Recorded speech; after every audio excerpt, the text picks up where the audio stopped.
If you are interested in acquiring any of my Overkills tutorial guides from Microsoft Flight Simulator, or simply interested in supporting the channel, please consider joining us on Patreon. Patreon subscribers level tier 2 and above have access to all of my guides, as well as any future releases that come down the road. Patreon link can be found in the description below.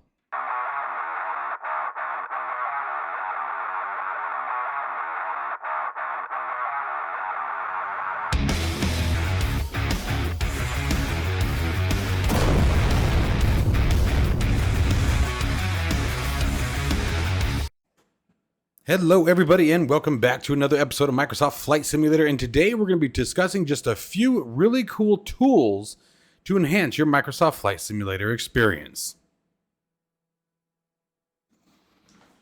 Alright you guys, so right out of the gate, I'll link to all of these will be down in the description below if you guys are interested in trying them out, so let's go ahead and get started.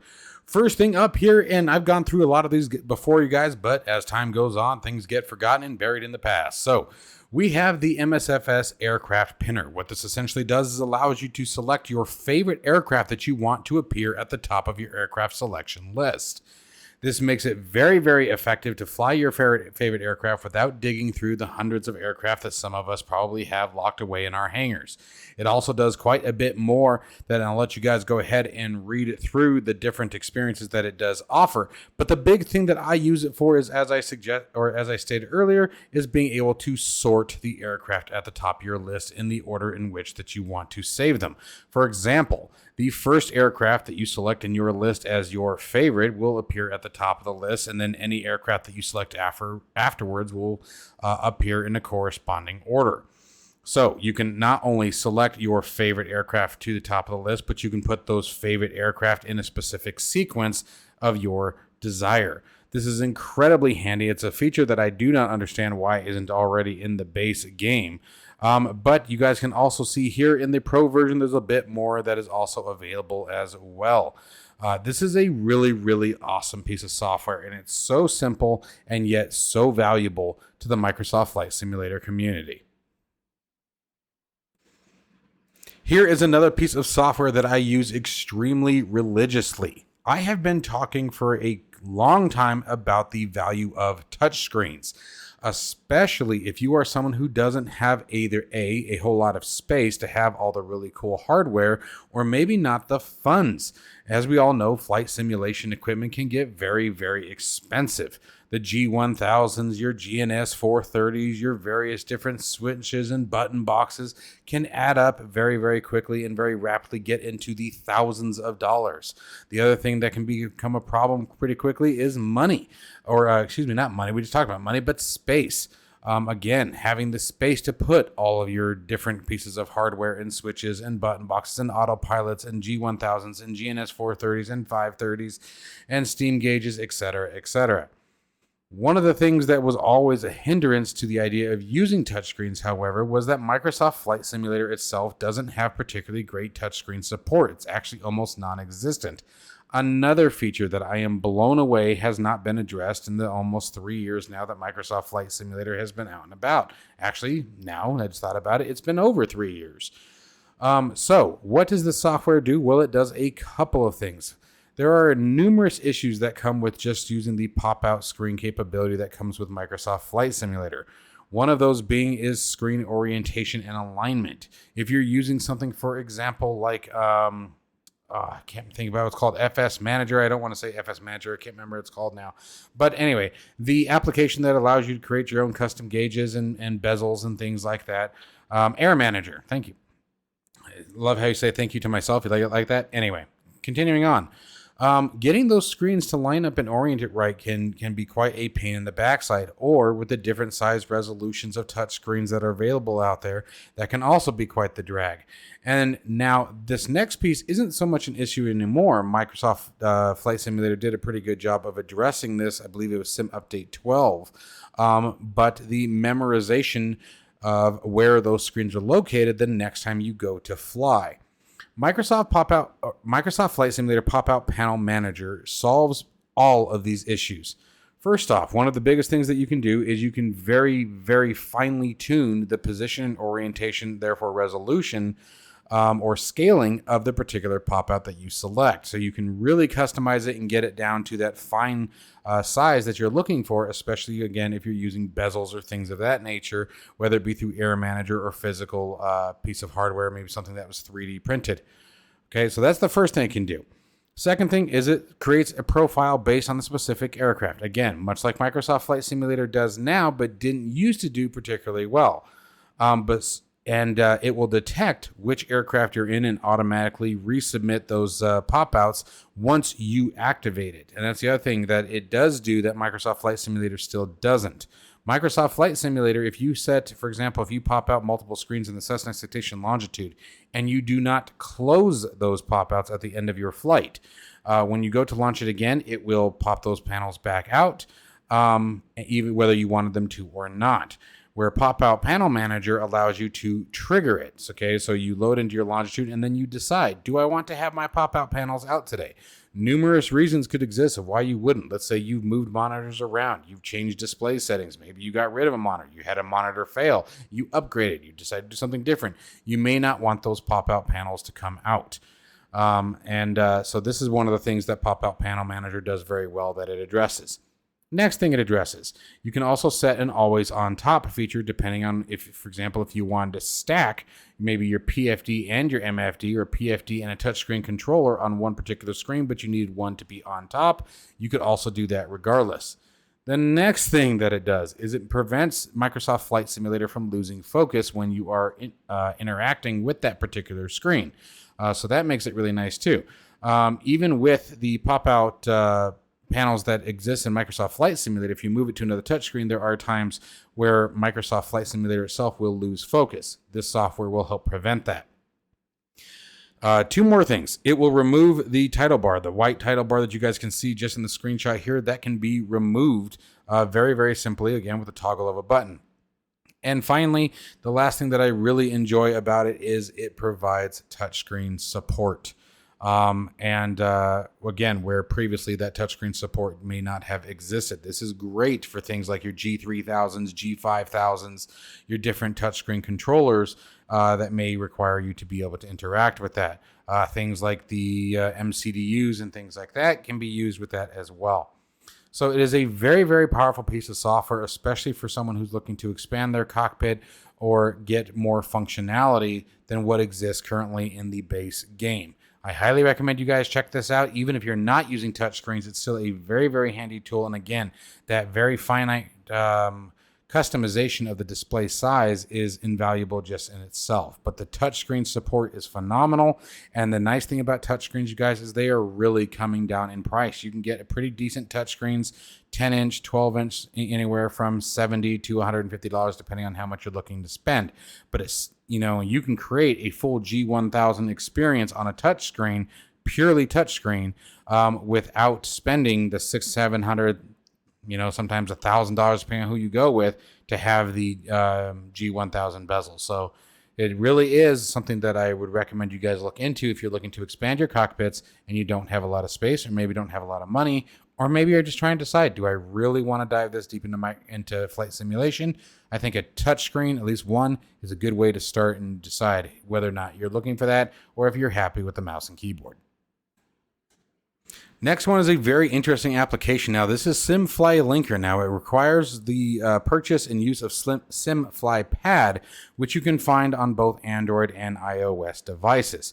But once you do so, it has a ton of different features, everything from controlling your autopilot, getting screenshots, video recording, map overlays, top-down views, flight plan information, you name it, even terrain information.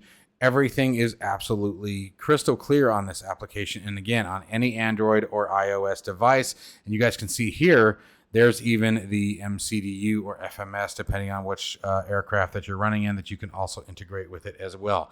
It is a very powerful application. And again, it does require the payware software of SimFlyPad. But once you do so, using this with Microsoft Flight Simulator is an absolute dream. The screenshots that can be taken from it are very, very awesome. Gives you multiple different camera angles without necessarily changing the angle inside the simulator. It's a really, really sick application. I've been really impressed with it. I will be doing a review on this application soon. I am still learning it. I I haven't had any issues with it so far. It's just a matter of getting comfortable enough with it to where I feel fluid enough about it to do a video. But I can tell you that you guys will absolutely enjoy this if you're willing to spend the money on SimFlyPad. Again, you'd have to look on the Android and iOS stores to determine what that cost is in your particular region. Anyways, so once again, that is Simf Linker remote control. This is one I just stumbled on not too long ago, you guys. I've used it a little bit, haven't dived in particularly deep into it. I've seen a couple of issues with it, but nothing that was game breaking. So far, everything still seems to work pretty well.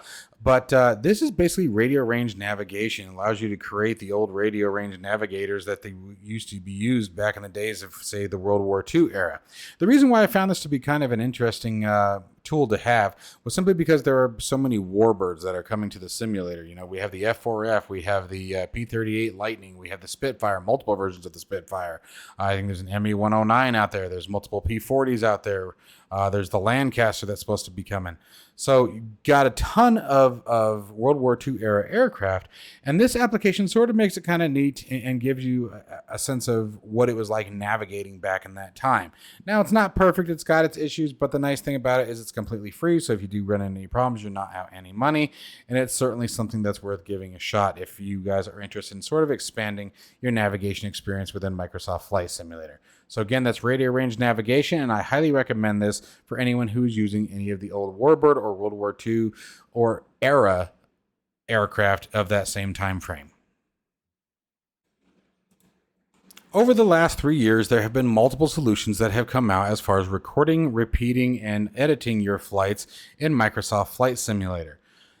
I have tried pretty much all of them. Everything from flight control replay to the now in-game recording, which in my opinion is terrible, just between us buds.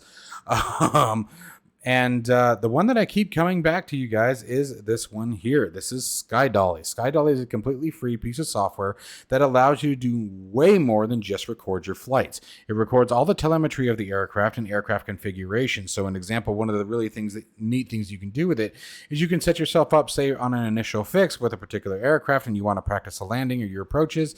This is a great tool to use. You get yourself to that particular point, get the aircraft configured the way you want it, and then hit record, save it for a minute, and then next time you can very easily spawn back into that location and have it repeat the aircraft configuration. You can even use it on different aircraft, however, it may not always match the configuration of the aircraft. Obviously, those telemetry data is going to change. Beyond that, obviously it records your flight very, very well, does an incredibly great job. It's great for cinematic shots or doing repeat flights of things that you've done before, maybe some cool hot shot maneuver that you pulled off while zipping through the towers and skyscrapers of New York City. Or, zipping underneath the Eiffel Tower over in Paris. These are all things that you can do and save those particular activities with Dolly. On top of, you can also create your own air show, meaning that you can take your aircraft and mirror it, essentially, creating multiple clones of your aircraft and then replaying the flight. And you could actually be one of the either flight lead or one of the other aircraft that is flying in formation with your original recorded flight. It's a really fun one to play around with, and it has continued to develop. The developer has done a great job over the last 3 years now, keeping up with the software. The software has done nothing but continue to grow and grow and grow. You guys can see a bunch of the flight data that is now imported and exportable as well. A bunch of the features that are available. You have logbooks, formation. There's a location that we talked about. It just does a ton, and it does it very, very well. It's an incredibly lightweight piece of software, meaning that it has virtually no FPS impact that I've ever been able to detect. Now, I have a higher end computer, you guys, but it is not top end. I have the RTX 4080, which that's probably the highest point of my PC, but running in a Ryzen 3900 XT. So quite an old processor at this point now. It's definitely starting to show its age. And again, with Dolly, I see absolutely no impact whatsoever. The other catch there is I'm running 64 megabytes of RAM, but again, have never seen any problem where this has been an issue. One of the cool things that I really like is he's changed the UI quite a lot over its development, even implemented now, I believe, a dark mode. I haven't had to use it in a minute, but I actually just updated it this evening. It's kind of weird. I don't think I'm logged in is why everything's showing update. Well, I have to be up. Never mind. Otherwise, I wouldn't show update. Not quite sure why these aren't showing this update. I actually updated all of these mods prior to this video. However, anyway, I digress. It is an absolutely fantastic application, very simple to use, very easy to understand what you're doing. The support for it has been fantastic. Again, he's constantly updated. You can see this was updated just last month. I really recommend that you guys pick this one up. It's a really awesome way to either A, practice certain aspects of your flight that maybe you're trying to work on, or share some really cool moments with friends, or do your own content creation for either your own personal enjoyment, or maybe you're like me and you're a content creator here on YouTube or some other platform. It is a really, really awesome piece of software, and it is completely free. And I have used all of the payware options that are in comparison to this particular product. And I can tell you right now that even though there's a few things here and there that some of the paywares can do that maybe this one doesn't do as well, it's not something you are going to notice. It is not something that's going to be worth the cost difference of making a purchase over just using Dolly. I would much more recommend to you guys that if you're feeling like a cost is owed, shoot the developer a cup of coffee, give him a donation, something to that effect, and then just continue to use Dolly because it's an absolutely stunning program. Well, that is going to wrap up this video of 5 awesome tools for Microsoft Flight Simulator. I hope you guys have enjoyed this. Let me know if you guys would like to see more videos like this in the future, and we can start diving back into different mods, tools, and add-ons. As always, folks, be sure to hit that like and subscribe button, share the videos with anybody you know who might find this interesting. Stay safe and healthy, and I'll see you in the next one.